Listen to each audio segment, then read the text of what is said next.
Hello fellow Helldivers, Thornton here, and today we are going to be talking about seasons in Helldivers 2. Now it may not seem like we actually get seasons, but Escalation of Freedom is technically season 1, and there's another one coming on the way, and thanks to some data mining information, we know a little bit of information all the way up to season 3. So we're going to go over all of that, but without further ado, let's jump into today's topic. So Helldivers 2 has taken an interesting route when it comes to seasonal content. As most of you know, we get war bonds and they do release about once a month, but that wasn't always going to be the case. In fact, Iron Sights, one of the most notable data miners out there, went ahead and let us know that there were certain seasons, in fact one called Seasons of Liberty, and it had different armors and progression systems, as you can see here, which is quite different from the traditional war bond system we had. In fact, there was a post that showed up some images where you could buy some weapons specifically with super credits. There were super sales, there were different armor rarities and recolors. Now obviously this was not the route they decided to go. That being said, Iron Sights gave us some pretty interesting information, such as that season 1 was called the Trial War, and that there was up to 3 seasons worth of content that was stored in the game files, meaning that even though they went into war bonds,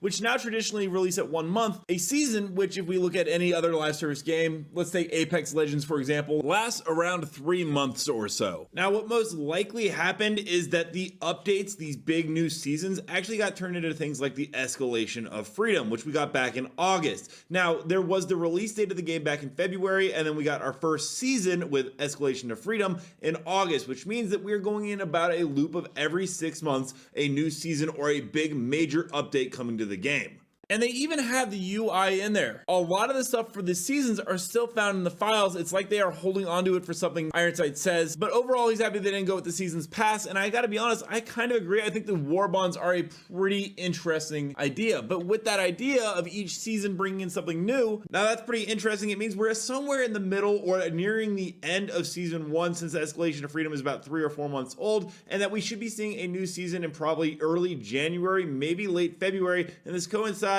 with possibly a new faction or even maybe even the ending of the Gloom. Now we've seen some cool images right here, like Iron Sights showed us the first eye render that he put out, which I think is absolutely fantastic, with the fact that the Illuminate are likely going to be one major faction that we see for one of the planned seasons, and with 2 more additional past that, it makes us wonder what we could see for future enemies after the Illuminate. Well, interestingly enough, Iron Sights does let us know that there are rebels actually found in the files, so it wouldn't surprise me if at some point in the future of this game we do get a rebel faction brought in. It could be a weather event, or it could be a seasonal event that we get in, and a 4th faction could be the rebels. There was also some talk that players are speculating that they hope to see something like symbiotes. Overall, there's still a lot of the galaxy map, and we're waiting for just the Illuminate right now, but it's cool to know that they have at least 9 months worth of content that they have been working on, and that they moved from the seasonal pass to the war bond for cosmetics, but the content as in terms of gameplay mechanics are still planned with a set release date. Along with the new seasons, it does also appear that is going to be a form of ship customization coming into the game.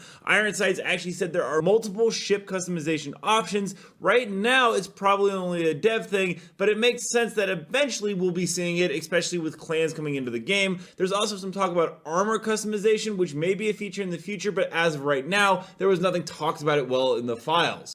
That being said, one of the game devs, Johan Pilstead, did say they are looking into it in regards to weapon armor customization, so that feature also looks like it's probably going to be in one of those seasonal updates or something very big in the future. You can actually go ahead though and see right here that there is a ship customization texture, which allows for the concept of new stuff to come in, especially when that clan stuff drops, because it's been pretty much confirmed right now that there will be a station in orbit around your current planet where you'll be able to actually use certain stratagems, like a nuke that will be coming in the future that will use clan stratagems. There wasn't too much more info Iron Sights could share about it, but it is pretty interesting. It has probably something to do with the tactical nuclear warhead, although at this point it could be scrapped. It was a stratagem that originally was designed to use super credits on. You spend credits and you launch a nuke. That's pretty interesting. We haven't seen a whole lot of pay to win stuff in this game, but it is PvE, so it isn't out of the realm of possibility. Luckily, there's no PvP component where pay to win would be very bad. Now there's also some other interesting stuff with clans coming in, such as there seems to be a function for arm wrestling. This is going to be a little mini game. It's not too complicated. You just spam your button and you try to outdo the stamina on your opponent. opponent. I don't think it's going to be an absolute game changer for this game, but I do like the fact that Arrowhead is experimenting with little fun ways to just make the galaxy and the universe feel more alive and more of a sense of camaraderie with your teammates and more. Now, like I said, platoons and clans, this is something that everyone should pretty much be aware of because this stuff was made very public. It was leaked all over the internet at this point, and it basically is going to be a clan system very akin to what we see in other games. You'll be able to go ahead and orbit planets and use clan stratagems, as Iron Sights let us know, and hopefully when we get this is where the ship customization will actually come in. Now, there is also some other interesting stuff that was talked about.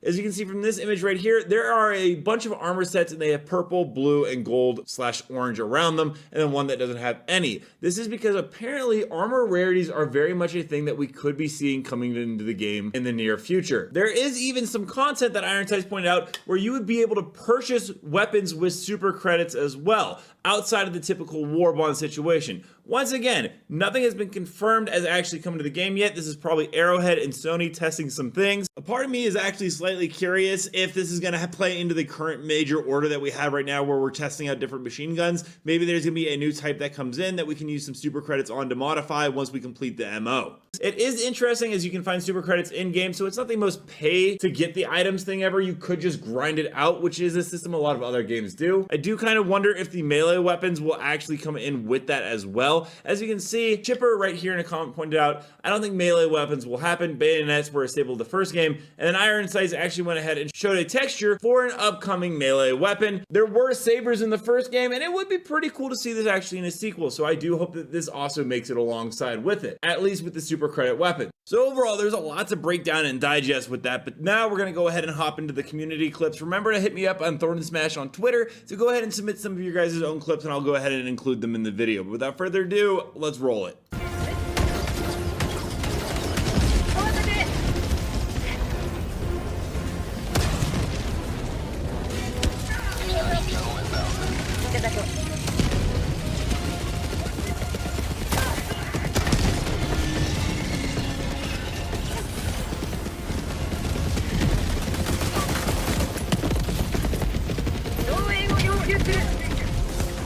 Perfect.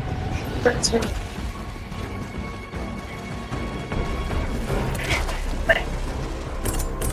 Dropping a pin, west, 50 meters.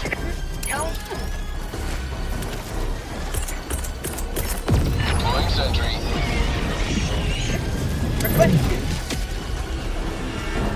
Deploying sentry. Calling down sentry!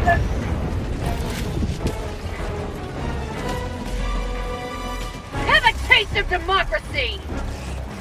Tagging location. Affirmative.